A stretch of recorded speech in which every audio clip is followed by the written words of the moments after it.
Hello and welcome to News Desk. We're reaching you live from Nigeria's capital city. I am Okon. Just a few months after criticizing the present administration under President Bola Ahmed Tinubu, the presiding overseer of the Global Community Citadel Church, Pastor Tunde Bakare, on Wednesday paid a private visit to the president. The cleric, who spoke with journalists shortly after meeting with Tinubu, expressed delight at his reception by the president, but however said details of his conversation with the president will remain confidential. Recall that Bakare, in his State of the Nation address marking the Easter celebrations in April, criticized the current administration, highlighting an apparent erosion of democracy and collapse of a legislature which he called a bastion of democracy that is now failing under the president's leadership. The clergy further advised President Tinubu to accept advice and stop playing God. However, after his recent visit to President Tinubu, Bakare told journalists that he will like to see a good collaboration between the best of the North and South, steering Nigeria in the right direction, and prayed for God's guidance and wisdom upon the president. It's not about just reservations. It's about how the country will go well. My life personal vision is to see a nation that works in my lifetime. And those things I've discussed with Mr. President. They're not hidden things, but I've learned that when you discuss with the person in charge, you leave it with him to do whatsoever he wills with what you have suggested. So I've had a private conversation with Mr. President, and I'm glad that he received me well, and I trust that God will help our nation. I've just told you what transpired in my discussion with him stays with me and with him. God guiding him and giving him wisdom will help this nation not to slide or go down the drain, but to bounce back so that it can leave a mark that cannot be erased.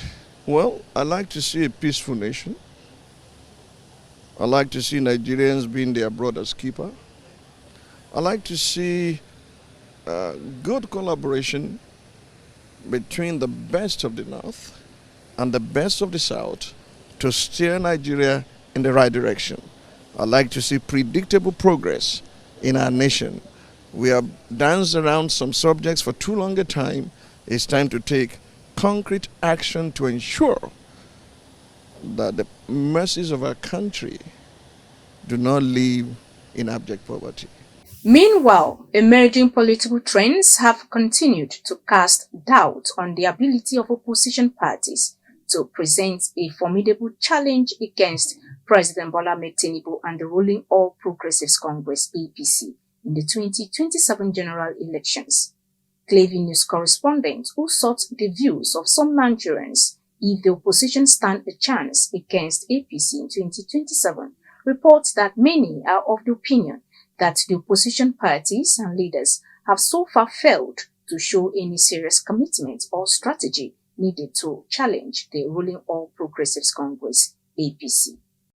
Some street parliamentarians said already 4 major opposition parties are currently grappling with internal crises and legal battles, a development that has triggered a wave of defections to the ruling APC and which seems to signal a lack of cohesion, credibility, and readiness. They also noted that, unlike the APC during its days in opposition, when it stood as a formidable force against the then-ruling People's Democratic Party (PDP), the recent mass defection into APC suggests that the opposition is not prepared to oust Tinubu in 2027. For me personally, I don't see any possibility of APC leaving power. It's not because I love what is happening in the country. I am the most anti-APC person in Nigeria. I've never voted for them. I never trusted them for even where they are coming up. I never trusted. I know they have nothing to offer. But if all the politicians who are supposed to be fighting for the common man say, okay, let us have a better opposition, to fight the APC. They are not running to APC. What are we expecting? For me, I don't see any point because Tinubu, as I know, is a very smart politician. He's the smartest politician in our generation. I started following Nigeria politics. I started voting at that age in 1983. 1983, Shagari, second tenor. Unfortunately, Buhari, who came and overthrew the power December 31, 1983. So from there, before Nigeria politics, I know what it is. But this Tinubu I'm saying, nobody can pull him from there. He has come to stay and will finish his tenure and leave. All the opposition, they are not prepared. All of them, they are just running from pillar to post. Nobody. With the difficulties confronting him, for him to come in, the change of naira, the scarcity of money, still the president found his way in there. Now that he has the power, is the presidency and everything, that it will be very difficult for him to get there. I don't think there's no opposition standing him for now. Okay, what's your... The way I look at it, I don't think there is any other party that can come ahead of APC. And I have my reason. The reason is this. When you look at that's Mr. President now, he has already did his homework. Look at the way he's controlling East, then South, then look at North also. So, and you look at the way everything is going. And had it been Nigerian is a country that law work, then it will have not been. But it's because we don't have law. There is nothing like, say, somebody will say, it is my turn, and it will be his turn in other country. But in Nigeria, it happens. Because this money question in the power, if we are PDP, I'm APC, or I'm MPP, the man have person in my party. I didn't know that. Listen to me. He get person in my party. He get person. He feels person in the PDP. So how can you accept this camp?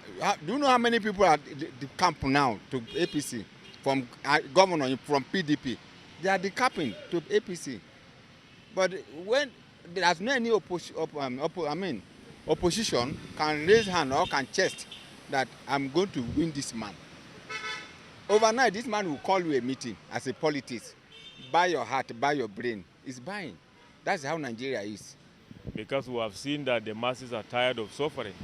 Nigeria every day are gaining electoral knowledge, and they are gaining the right to their decision. And then taking it is becoming very, very serious for them. It's not unlike before, someone will have a decision but is afraid to take it. But seeing what is happening, people are beginning to get tired, get fed up. So to take decision now, nobody is afraid. So the youth, the Nigerian populists are very ready to overthrow any government that doesn't work for them. The political drum that they have played now, there's every possibility that the opposition with congent planning, they will definitely unseat the sitting government. Anybody that is not in APC can also win if it's the will of God for the person to be in that seat. Nigerians are of the opinion that even the coalition forces that once boasted of the ability to unseat President Bola Ahmed Tinubu and the ruling APC now appear uncertain and struggling to agree on a viable political platform while battling with personal ambitions and ego. If only they can come together like what happened in 2014 and 2015. They have one goal. Both those of them were in PDP, with PDP then. They left PDP and joined forces with the APC to remove Jonathan, single. That is their objection. They want to remove Jonathan for power, for no reasons. As far as I'm concerned, at that time, no reason to remove Jonathan for power. Jonathan was doing excellently well. The economy was okay. They were only using politics as a Boko Haram to fight this. Even after that, he was still concerned about Nigeria welfare. The economy was one of the best economy. In short, it's the best economy in Africa, as at that time, before they took over. But now they run and join them and remove Jonathan. Now, but the reverse is the case. All these ones, they are okay, look at what is happening. Obi is everywhere, as in based on what happened in 2023. Now Atiku is still there. But for me, Atiku, I was supporting him, but now I don't think having it's nothing for him again. He should just go and relax. But Erofai of this world, Gaduji and the rest, they do everything humanly possible to make sure Tinubu clears the ticket to APC. So now he's coming back because he has failed with him. He's coming back. So I don't. If they come at the end of the day, who are they going to choose? As at that time, it was only only one objective. Buhari, we want to support Buhari to create the president. But now who are they going to give? That is the point. So that's why I say that they cannot succeed. The coalition, I would have said it would have come out strong, but the APC is already weakening the coalition. Most of the governors are moving to APC. Observers say the only meaningful opposition in Nigeria today are the citizens, who continue to express their frustration with the policies and actions of the present government that have subjected them to untold hardship. Total disregard of law and order in Nigeria has become a subject of great concern as the society continues to degenerate into a state of anarchy. In a recent report where a police officer shot and killed a boy while his father was trying to escape being stopped by the Federal Road Safety Corps, generated reactions from citizens as one of many such examples have raised the question, how did it get so messy? In this special report, Clavius Abiola Alafe attempts to find answers. Some, while expressing their opinions on the subject matter, blame citizens' increased lawlessness on corruption and bad governance, stating that Nigerians are exposed to a lot of hardship, leading to negative reactions. Papa will say that those poor children that you refuse to train now, they will attack your children that you even sent to London to go and train tomorrow. Is it not happening now? Are you not hearing Al-Majiri going on protests and killing people? So that is the issue. It boils down to the issue of government stepping up, reduce corruption. The cost of governance is too high. One man is riding motorcades. Me, I am trekking. Balance? It's not balance. Most people in Nigeria do not see any reason why they should do what they ought to do as responsible citizens, and this trickles down to, our collective well-being. More and more, you see the ruling class getting away with, their lawlessness, and the ordinary Nigerians don't see any incentive to be, law-abiding citizens, and so you begin to hear of such kinds of breakdown of law of order. So I guess that's one of the issues that we're having in Nigeria. And once we begin to check these power excesses from the top, ordinary Nigerians would also, become better citizens. I think that's one of the reasons, from the top to the bottom. They say charity begins from the home. And one thing that we fail to get right is lawlessness has become a norm.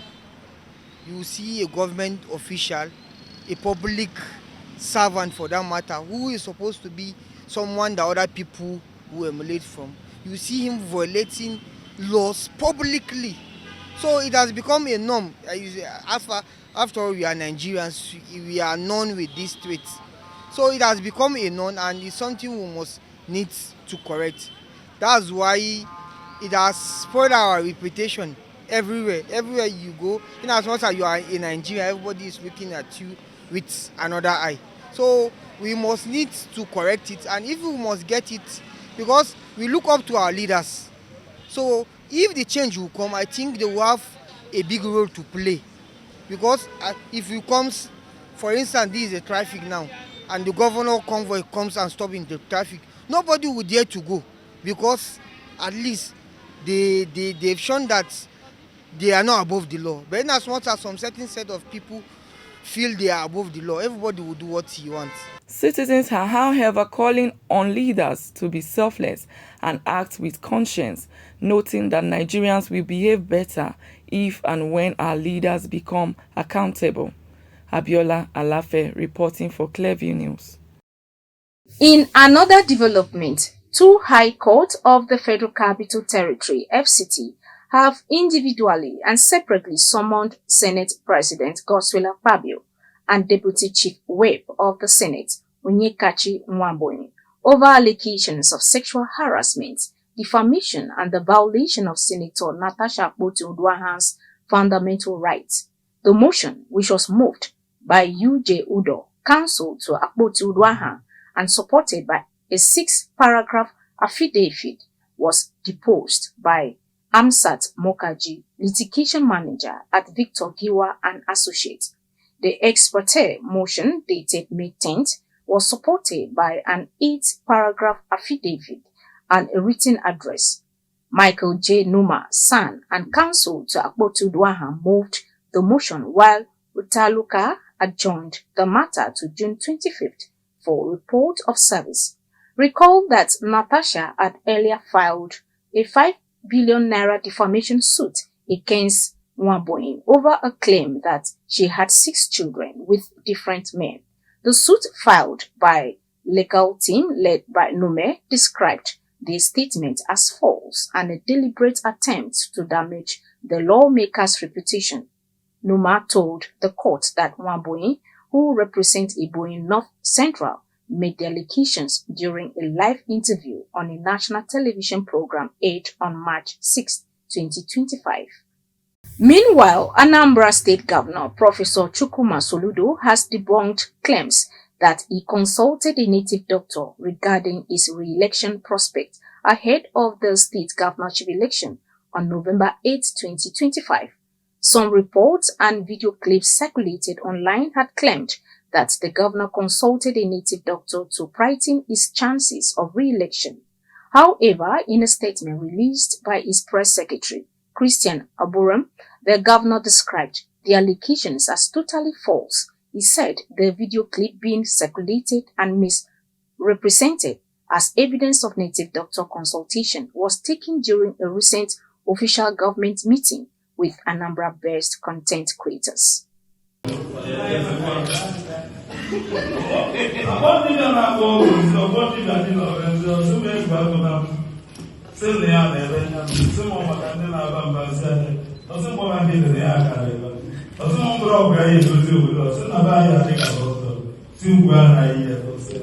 A looming fuel scarcity crisis is brewing in Abuja and other parts of northern Nigeria following the collapse of the vital Mokwa Bridge in Niger State, a major transit route for petroleum products from the southwestern part of the country. The bridge, which gave way after severe flooding last Wednesday, has paralyzed human and vehicle movement, effectively cutting off the main artery linking Lagos, home to the Dangote refinery and major depot, to the northern regions. This disruption comes just days before the Salah celebration holiday, scheduled for June 6th and 9th, raising fresh concerns among businesses and consumers about potential fuel shortages. Meanwhile, fuel marketers, depot operators, and independent retailers are warning that the collapse could trigger a temporary but significant disruption in fuel distribution logistics, especially diesel and premium motor spirits. And in sports, Nigeria's under-17 women's team, the Flamingos, will face France, Canada, and Samoa in Group D of the 2025 FIFA Under-17 Women's World Cup. The official draw took place on Wednesday at the Mohammed Football Academy in Rabat, Morocco, the host nation for the upcoming tournament. The Flamingos were seeded in Pot 1 alongside top teams like the United States, Spain, Japan, host nation Morocco, and reigning champions North Korea. The seedings were determined based on performances across the last 5 editions of the tournament. Nigeria booked its place in the global tournament after overpowering South Africa in the penultimate round of the African qualifiers and cruising past Algeria in the final round. And that's the news. You can follow up on latest events and happenings around you via social media platforms on Facebook, Instagram, and YouTube at livenewsupdates, or via handle on X, formerly known as Twitter, at Online. Many thanks for watching. I am Imefonu Kun.